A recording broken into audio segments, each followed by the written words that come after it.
Queridos, bom dia, tudo bem? Bom, seguindo a prática que nós começamos algumas semanas atrás, tô aqui para disponibilizar esse videozinho para vocês, curto, né, e mais restrito aqui ao comentário dos exercícios, tá certo? Então eu vou, como eu fiz na semana passada e na retrasada também, eu vou deixar a critério de vocês a leitura, eu espero que vocês façam isso, né, a leitura do conteúdo desta semana, tá certo? Aqui então esse vídeo vai ser mais curto, né, e restrito aqui aos comentários, né, dos exercícios, tá bom? Vou comentar apenas os exercícios, fazendo apontamentos no texto, tá certo? Então aqui nós temos, né, o exercício de hoje, né, do conteúdo de hoje, 15 de setembro de 2021, que diz respeito então, né, especificamente aqui ao título, né, Ásia, transformações territoriais, tensões e conflitos, tá certo? Conteúdo referente ao dia 15. Então vamos à questão número 1. Explique o que você entende por transitoriedade de fronteiras no mapa político da Ásia. Bom, a gente nem precisaria voltar ao texto, mas vamos voltar. Vê-se que há uma transitoriedade na definição de fronteiras entre países, ou seja, as fronteiras não são fixas, tá certo? Elas não são um dado da natureza, elas são uma construção histórica, política, elas são fruto de uma tensão, de uma relação de poder entre estados, né? Então isso pode mudar com o tempo, né? Como de fato mudou, né? Se vocês olharem, por exemplo, as fronteiras políticas da Ásia no século XIX e as fronteiras políticas da Ásia no século XXI, né, que é o momento atual no qual nós estamos inscritos, vocês vão ver que as fronteiras mudaram. Ou seja, elas são transitórias, elas não são, digamos assim, elas não são eternas, tá certo? Então elas mudam conforme o contexto. Vale lembrar que a Ásia no passado foi colônia da Europa, ou boa parte da Ásia foi, né, tomada pelas potências europeias. Nós já vimos isso na semana passada. E depois esses países acabaram conquistando a sua independência, né? O que não quer dizer que eles estejam em paz hoje necessariamente. Não quer dizer isso, né? Mas enfim, o fato é que percebam que as fronteiras mudam, tá certo? Elas mudam. Então o desenho, né, o limite entre os países muda, tá? Então, aqui vocês vão ver um pouco da resposta número 1. Vê-se que há uma transitoriedade na definição das fronteiras entre os países. Diante disso, cabem duas perguntas. No futuro, o mapa político da Ásia continuará igual ao de hoje? Né? Será que muitos povos que vivem em territórios que historicamente lhes pertencem, mas que estão sob a tutela de um Estado que lhes nega a independência, vão se tornar livres para se tornar seus próprios territórios, seus próprios estados? Né? Aqui vocês verão aqui, por exemplo, em Ashurado aqui, no passado, em 1937, na Ásia política, né? A Ásia, o mapa político da Ásia. Vocês vão ver aqui, que havia, por exemplo, em Ashurado, né, um território sob influência japonesa. Hoje não é mais assim, tá certo? Hoje esse território é de influência da Rússia e, né, na verdade, está sob o jugo da Rússia e da China, né? Então isso acaba confirmando a transitoriedade das fronteiras, ou seja, elas mudam com o tempo, tá certo? Bom, então aqui vai dizer, quanto à primeira pergunta, né, sobre se o futuro, né, das fronteiras vai ser o mesmo, se elas serão a mesma coisa que hoje. Quanto à primeira pergunta, provavelmente o mapa político da Ásia deverá apresentar alterações no futuro próximo ou distante. Quanto à segunda, é possível que novos estados surjam, pois existem movimentos ou mobilizações de povos tibetanos, uigures na China, curdos na Turquia, na Síria, no Iraque e no Irã, tâmeis no Sri Lanka, além de outros, em busca de formação de seus próprios países, né? Então, é óbvio que provavelmente os limites entre os estados nacionais asiáticos devem mudar. Então, isso acaba confirmando essa qualidade transitória das fronteiras, né? As fronteiras elas não são um dado estável, né, absolutamente imóvel da natureza. Não é assim, tá certo? Elas mudam conforme o contexto. Número 2. A relação entre expansão do capitalismo industrial e apropriação de territórios asiáticos por países europeus no século XIX.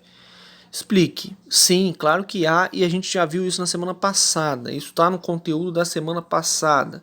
A gente teria que voltar no conteúdo da semana passada, tá certo? Então, ó, a gente teria que voltar aqui, tá certo? Ó, o colonialismo e o imperialismo na Ásia, tá certo? Vocês têm que encontrar aqui. Então aqui, ó, especificamente, a expansão do capitalismo industrial determinada pelas necessidades da Revolução Industrial Europeia, por matérias-primas, por mercados consumidores e por áreas de investimentos de capitais excedentes. Ai, voltou muito. Puxa vida. São os inconvenientes de gravar vídeo no celular, por isso que eu não gosto muito. Mas enfim, eu volto de novo, não tem problema.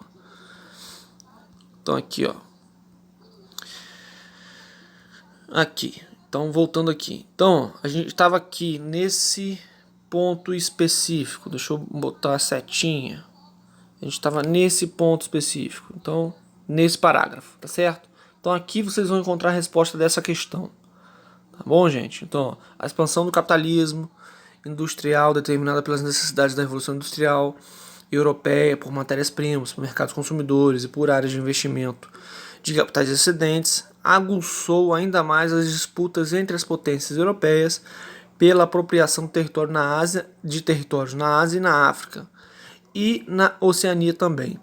Outras nações, além das europeias, passaram também a participar das disputas pela partilha do mundo. Entraram em cena os Estados Unidos, o Japão e a Rússia.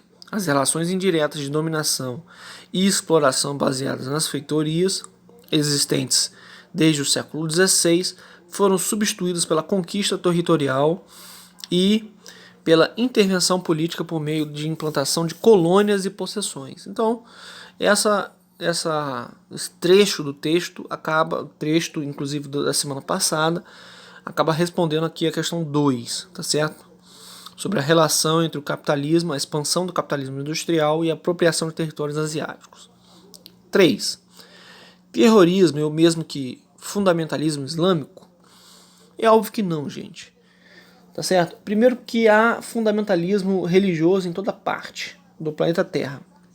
O que não quer dizer necessariamente que esses fundamentalismos religiosos desaguem necessariamente em terrorismo, né?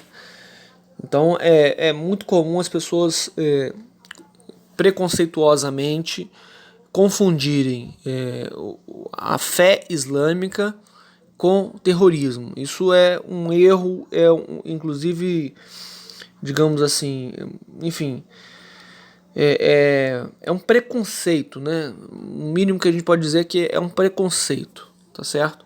Então a gente pode voltar aqui, ó, logo no último parágrafo da página do exercício mesmo, tá certo?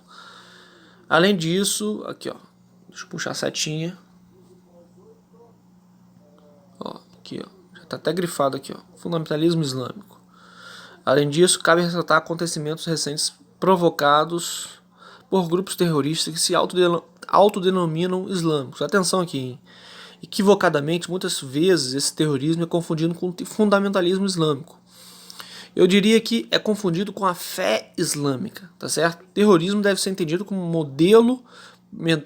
como o modo pelo qual grupos políticos religiosos radicais tentam impor sua vontade por meio de práticas violentas ou atentados que têm causado milhares de mortes no Afeganistão, no Paquistão, no Iraque, na Indonésia, na China também, e também nos Estados Unidos, na França, na Alemanha, na Espanha, no Reino Unido, além de outros países mundo afora. Então, atenção, então não pode ser confundido fundamentalismo islâmico, ou melhor, fé islâmica, com terrorismo. Existe terrorismo em várias partes do mundo e ele não é restrito, ele não é exclusividade de uma leitura religiosa específica, tá certo? Não é exclusividade do Islã. Existem terroristas cristãos também.